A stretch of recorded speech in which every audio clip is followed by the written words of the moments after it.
성경 봉독하겠습니다. 시편 70편 1절에서 5절까지 같이 봉독하겠습니다. 하나님이여 나를 건지소서. 여호와여 속히 나를 도우소서. 나의 영혼을 찾는 자들이 수치와 무한을 당하게 하시며 나의 상함을 기뻐하는 자들이 뒤로 물러가 수모를 당하게 하소서. 아하 아하 하는 자들이 자기 수치로 말미암아 뒤로 물러가게 하소서. 주를 찾는 모든 자들이 주로 말미암아 기뻐하고 즐거워하게 하시며 주의 구원을 사랑하는 자들이 항상 말하기를 하나님은 위대하시다 하게 하소서. 나는 가난하고 궁핍하오니 하나님이여 속히 내게 임하소서. 주는 나의 도움이시요 나를 건지시는 이시오니 여호와여 지체하지 마소서. 아멘.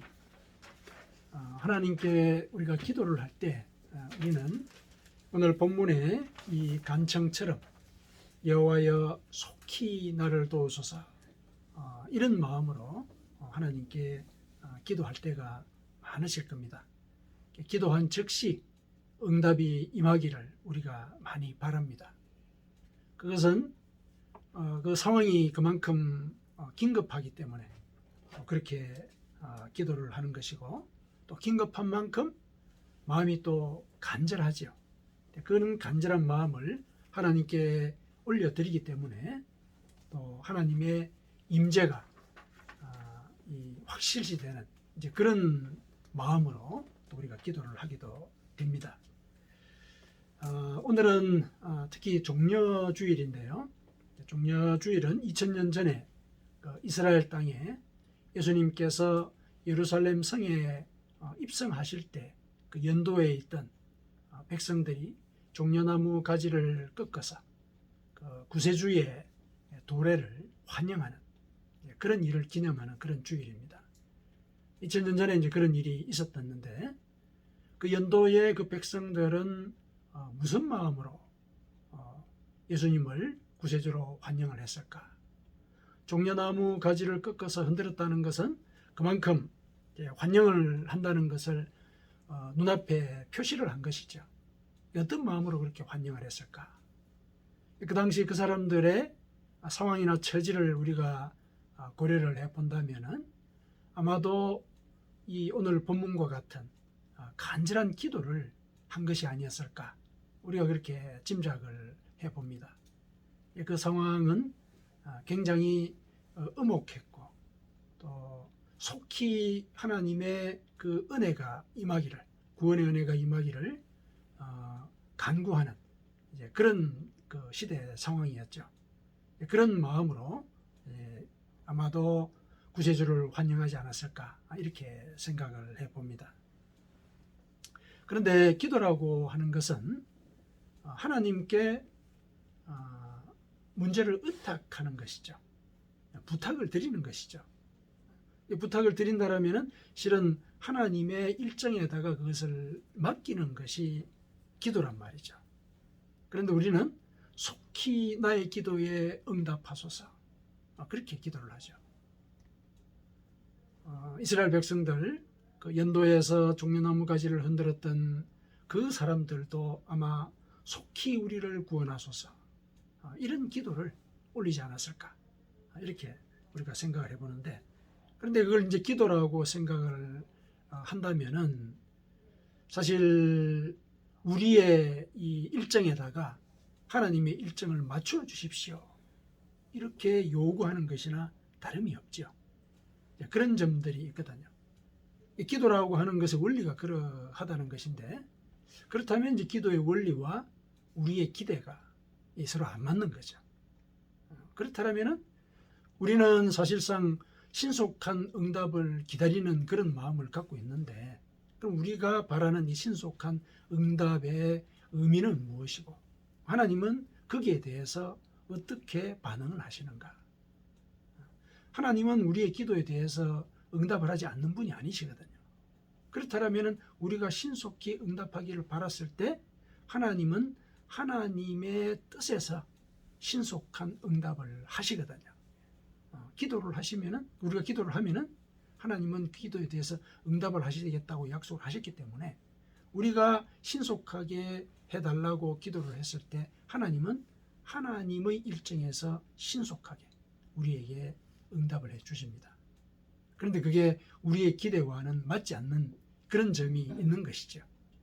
그랬을 때 우리가 하나님께 바라는 이 기도의 신속한 응답, 이것이 어떤 의미를 갖고 있는 것인지 우리가 분명히 할 때 그 하나님의 응답을 기대하며 그 응답이 참으로 나에게 신속했다, 이렇게 이제 고백을 할 수 있게 될 것입니다. 그래서 오늘 본문을 바탕으로 해서 하나님께서 우리에게 들려주시는 그 기도의 신속한 응답, 그것이 어떤 의미를 갖고 있는 것인지 같이 살펴봤으면 좋겠습니다. 오늘 본문은 다윗의 시입니다. 다윗의 시를 보니까 다윗이 지금 원수들에게 굉장히 시달리고 있는 그런 장면을 우리가 충분히 짐작을 할 수가 있죠. 이 복수를 해달라고 이렇게 얘기를 하는 걸 보면은 그 당시 상황이 어떠했는지 우리가 미루어 짐작을 할 수가 있습니다. 그러니까 아마 원수들에 의해서 수치와 무한을 아마 당하고, 그렇죠? 그리고 내가 이렇게 공경에 처해 가지고 피해를 받고 또 육신이 상하고 이런 것들을 막 이렇게 기뻐한단 말이죠. 그런 사람들이 내 앞에 있는 거예요, 지금 현재. 그러면서 손가락질하면서 웃는 거예요. 아하, 아하, 잘 됐다, 뭐 이런 식이죠. 이렇게 이제 자기를 비웃는 사람들이 있는 것이죠.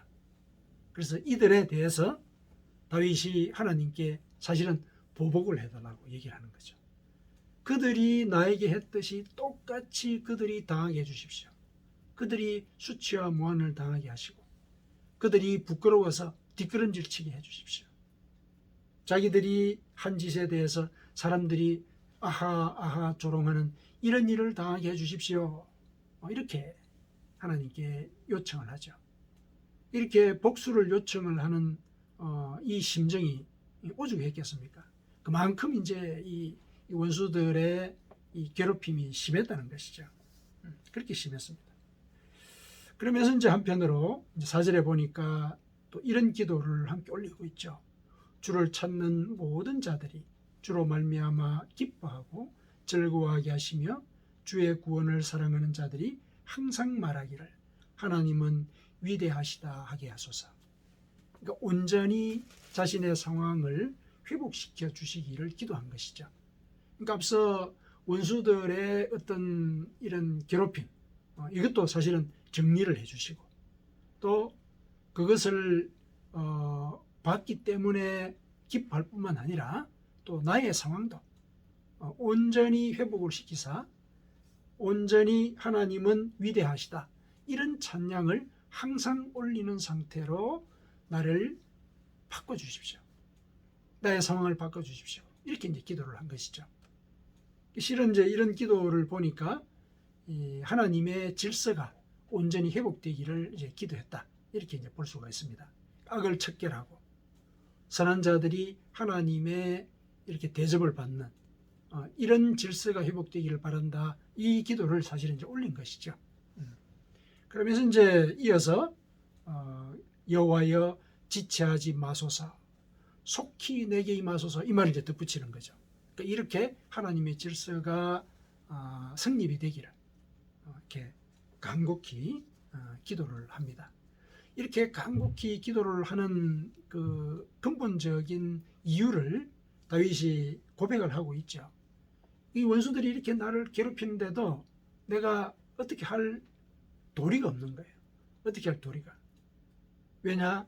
5절에 보니까 그렇게 고백하고 있죠. 나는 가난하고 궁핍하오니. 내가 지금 뭔가 나의 능력을 발휘해서 나의 지혜를 동원해서 나의 이 상황을 타개할 수 있는 그런 처지가 아닙니다. 저는 사실은 절대적인 빈곤, 절대적인 결핍의 상태에 지금 빠져 있습니다. 그러니 하나님이여 속히 내게 임하소서. 이거는 절대적인 믿음을 고백하는 것이죠. 하나님만 저에게서는 지금 현재 하나님밖에 믿을 그런 존재가 없습니다. 제가 동원할 수 있는 것은 아무것도 없어요.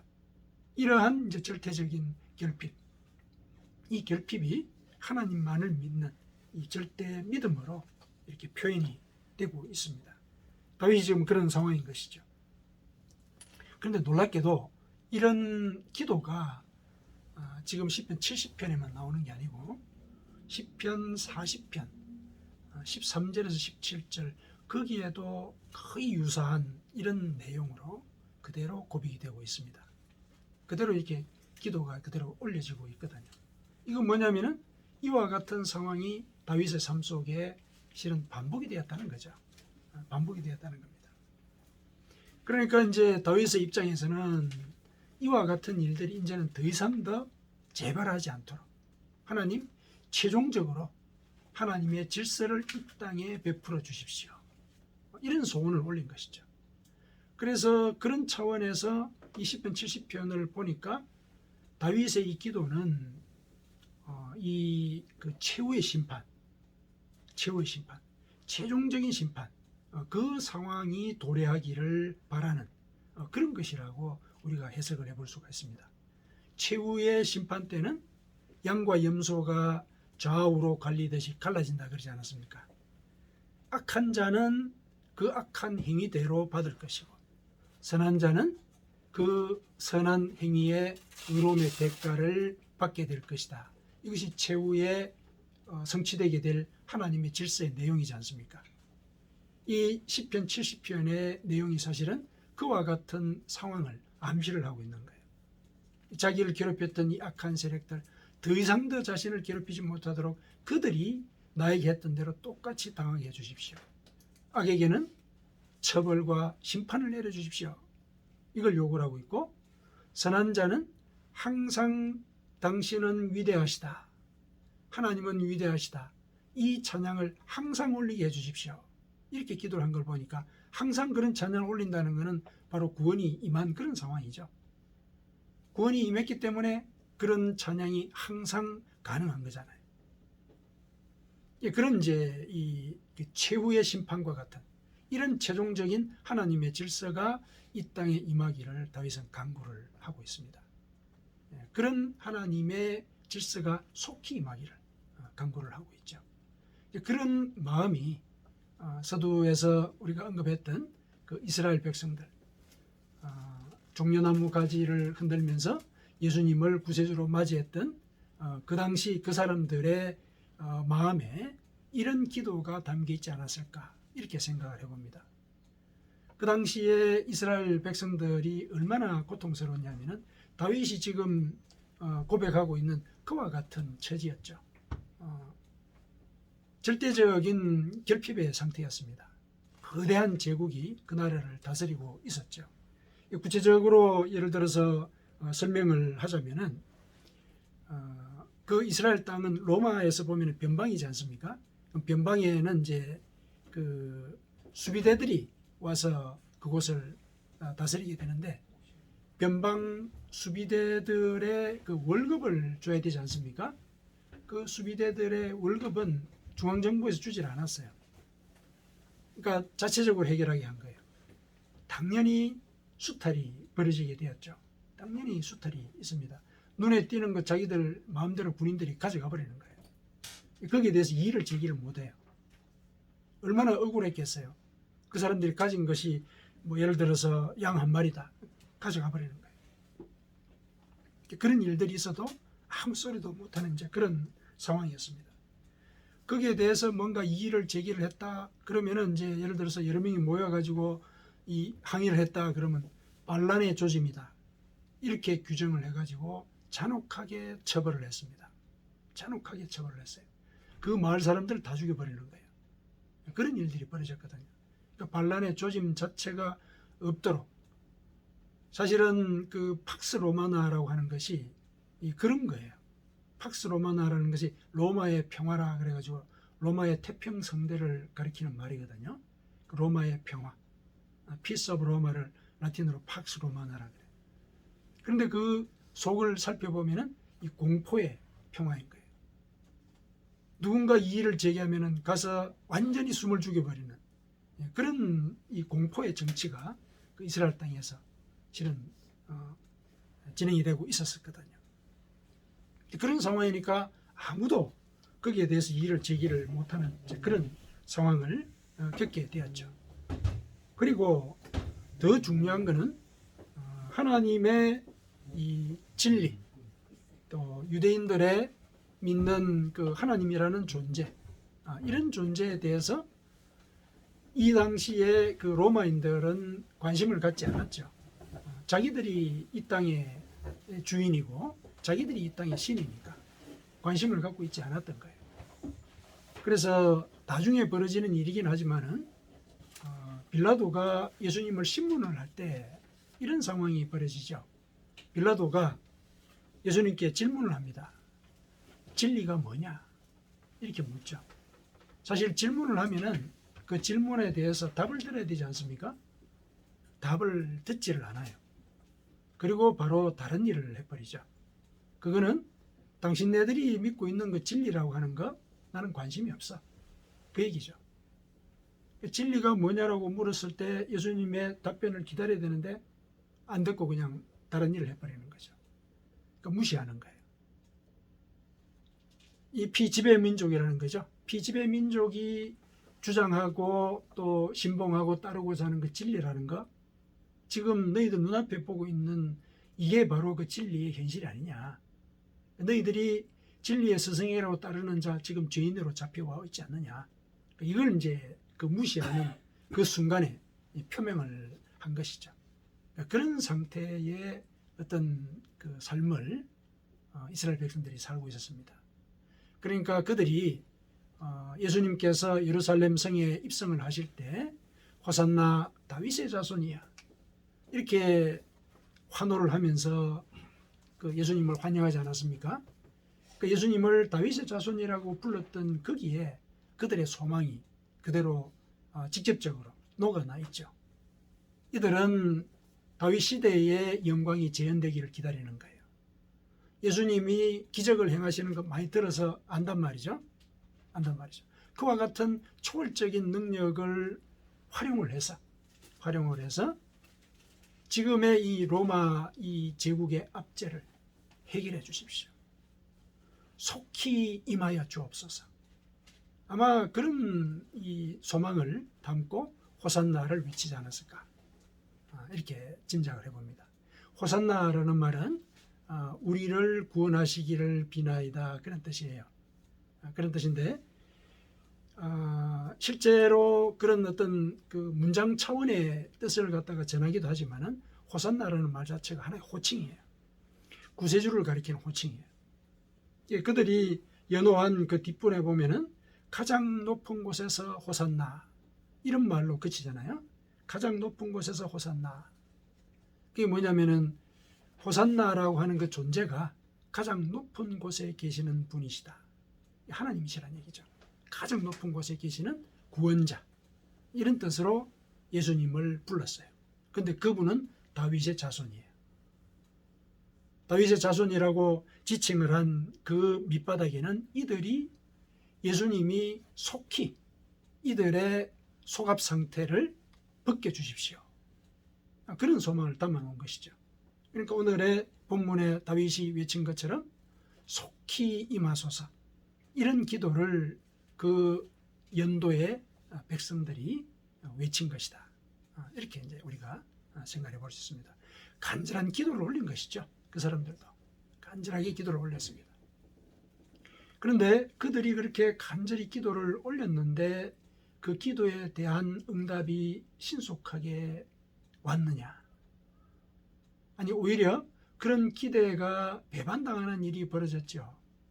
예수님께서 십자가에 달려 돌아가신 거예요. 돌아가셨습니다.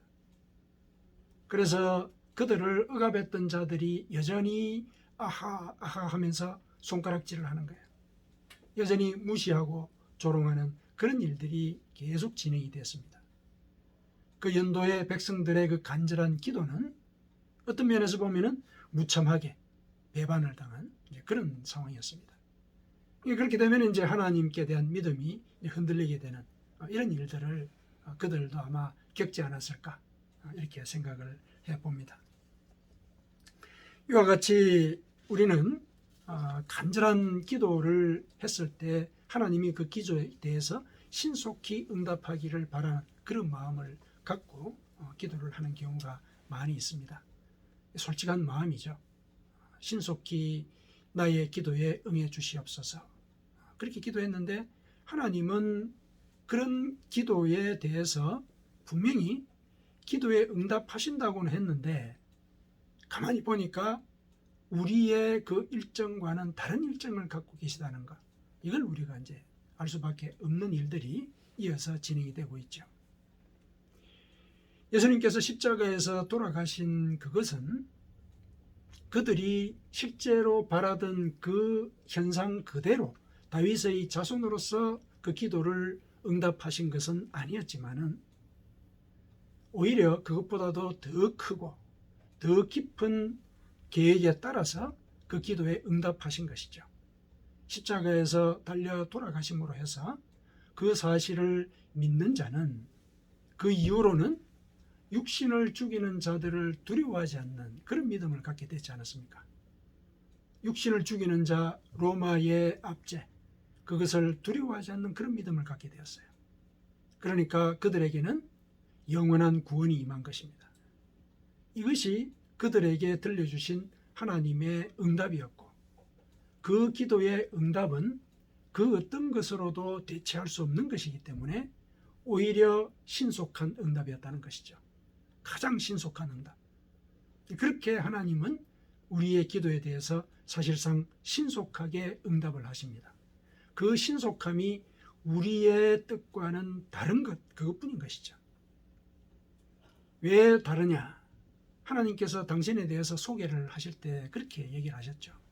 당신에 대해서 소개를 하실 때 이사야서 55장 8절에서 9절, 이사야서 55장 8절에서 9절에 이렇게 얘기를 하셨죠. 내 생각이 너희의 생각과 다르며 내 길은 너희의 길과 다름이니라. 하나님께서 말씀하셨다. 이렇게 이사야가 얘기를 합니다. 이는 하늘이 땅보다 높음 같이 내 길은 너희의 길보다 높으며 내 생각은 너희의 생각보다 높음이니라. 그러니까 내 생각이 높고 내 길이 높기 때문에 너희들은 나의 생각을 예를 들어서 조정할 수가 없다. 물론 이제 이 말이 너희 인간들을 내가 하찮게 본다, 무시한다, 그런 의미는 아니죠. 왜 이런 말씀을 하셨느냐 하면은 인간의 사고 한계를 초월해서, 그러니까 내가 높고 다른 길과 생각을 가졌다는 것은 너희들이 감당하지 못하는 그 수준 너머에서 너희들에게 기도의 응답을 준비한다. 그거를 일러주시는 것이거든요. 그걸 일러주신다. 또 이렇게도 당신은 소개를 또 하셨죠. 이사야서 45장 7절에 나는 빛도 짓고 어둠도 창조하며 나는 평안도 짓고 환난도 창조하나니 나는 여호와라. 이 모든 일을 행하는 자니라. 당신을 소개하실 때 당신은 빛과 어둠을 조정하는 자이다. 그리고 평안과 환난도 조정을 해서 우리로 하여금 영혼의 눈을 뜨도록 하시는 그런 분이시다. 스스로 그렇게 말씀하셨죠. 하나님이 가지고 계신 그 유일한 관심, 그거는 우리가 영혼의 눈을 뜨고 구원의 길을 발견하는 것, 그것이거든요. 그것이 우리 기도의 신속한 응답이고 어떤 면에서는 유일한 응답이라는 걸 하나님께서 알고 계시기 때문에 그렇게 반응을 하시는 것이죠. 모든 일들을 다 행하는 그런 분이시기 때문에 이와 같은 일들을 준비하는 그 모든 과정 속에 사실상 우리의 기대와는 다르게 시간이 필요한, 우리에게 시간이 필요한 거죠. 우리에게 시간이 필요한 거예요. 그 시간이라고 하는 것은 하나님의 때를 기다리는 그 시간이죠. 하나님에게는 시간이 없습니다. 시간이 없어서요. 하나님은 시간이 모자란다는 게 아니라 시간 개념을 초월하신 분이시죠. 그러니까 과거에 하셨던 그 역사가 현재도 똑같이 일어나는 거예요. 시간 개념이 없으시는 분이에요. 이 개념을 이해를 잘 이해하셔야 돼요. 그러나 우리는 과거, 현재, 미래에 구속된 존재죠. 그러니까 우리가 고난을 당했을 때 우리가 속히 벗어나기를 원하는 그 심정은 지금 현재의 상황, 그걸 벗어나고자 하는 그런 마음, 그것의 표현 그 이상은 아닌 거예요. 그러나 하나님은 그 기도를 들으시고 우리의 과거와 현재와 미래를 한 번에 보시고 우리에게 가장 적절한 때, 가장 적절한 것으로 응답을 하십니다. 그것이 우리에게 사실상 임하는 우리 기도의 가장 신속한 응답인 것이죠. 하나님께서 주시는 그 응답만이 어떤 예를 들면은 그 임시방편, 임시방편으로 준다면은 즉각 해답을 줄 수는 있으시겠죠. 그러나 하나님은 우리에게 임시방편을 통해서 우리의 사실상 예를 들면은 버릇을 갖다가 잘못 들이는 이런 것이 아니라 영혼의 눈을 열고 영원을 바라볼 수 있도록 우리를 훈련시키고자 하시는 그런 뜻을 갖고 우리의 기도에 대해서 응하시거든요. 그런 이제 이 마음을 하나님은 갖고 계시고 우리의 기도를 들으십니다. 그래서 우리가 긴급한 상황이 벌어져서 하나님께 속히 임하여 주옵소서, 속히 임하소서 이렇게 기도할 때는 제가 당신의 때를 기다리겠습니다. 이런 마음도 같이 실어야 한다는 것. 이거를 우리가 기억을 하십시다. 내가 하나님께 속히 나를 도와주십시오 그랬을 때 나의 일정에 당신의 일정을 맞춰주십시오. 그런 마음으로 기도를 할 것이 아니라 그러면 이제 내가 지치는 거죠. 왜냐하면 상황은 전혀 바뀌지 않는 경우가 많거든요. 이 상황은 물론 현실에서 벌어진 일이지만은 과거와 현재와 미래의 이 모든 시간의 차원을 통괄해서 볼 때 해법을 찾을 수 있는 일이란 말이죠. 완전한 해법이라고 하는 것이. 그렇기 때문에 그 일은 하나님만 하실 수 있어요. 그러니까 하나님만 그 일을 하신다고 했을 때 미래를 우리가 당겨올 수는 없지 않느냐. 그 미래에 있을 일들 하나님이 준비하실 그 시간, 그거를 하나님께 드려야 한다. 그래서 우리가 기도를 할 때 제가 하나님의 때를 기다리겠습니다.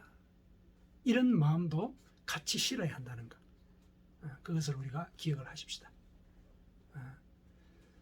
이스라엘 백성들이 아마 그 당시에는 너무나 간절한 그런 마음을 하나님께 올려드렸겠죠. 그 연도에서 종려나무 가지를 꺾어서 흔들었다는 것은 구세주가 왕림하셨다. 얼마나 기뻤겠어요.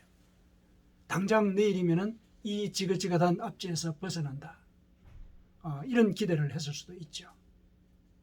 그러나 이제 그들이 우리의 신앙의 선조로서 우리에게 보여주었던 그들의 그 실패와 그 아픔, 또 그 아픔을 견뎠을 때 하나님께서 그들에게 가장 적절한 응답을 하셨던 그 역사, 이것을 같이 마음에 품으면서 우리가 긴급한 상황이 우리 삶 속에 벌어졌을 때 속히 임하기를 우리가 간절히 기도하기는 하지만 제가 하나님의 때를 기다리겠습니다.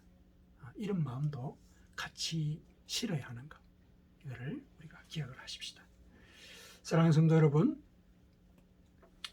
우리가 긴급한 사태로 하나님께 간절히 기도할 때 우리는 하나님의 때를 기다리겠다는 결심도 함께 했음을 기억을 하십시다. 기도는 반드시 이루어집니다. 하나님의 때에 그 기도가 응답되는 그것이 가장 신속한 응답입니다. 그 사실을 기억하고 하나님의 때를 기다려서 주로 말미암아 기뻐하고 즐거워하며 항상 하나님은 위대하시다, 이런 찬양을 늘 하시는 그런 삶을 살아가시기를 축원합니다. 아멘.